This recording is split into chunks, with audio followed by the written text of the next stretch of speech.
how to pause location on Life360 without anyone knowing. So if you want to pause location on Life360 without anyone knowing, then you don't need to open your application. You can just simply go with your settings at first. Now under your settings, you need to just go with your search, and under search you need to search for data saver. After that, make sure that your data saver is turned on. If you have your data saver option, you just need simply go and turn it on. After that, you will have data usage or allow networks for apps. You need to go with that option, and then you need to scroll down and find Life360 and tap on it. Now you need to make sure that you've turned on mobile data, Wi-Fi and background data.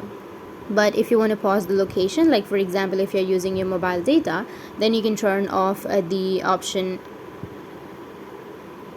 of using network on your mobile data. Or if you're using your Wi-Fi, then you just need simply go and turn off the option for Wi-Fi, and in this way it will pause your location on Life360. And if you have any questions, feel free to comment below. Thanks for watching.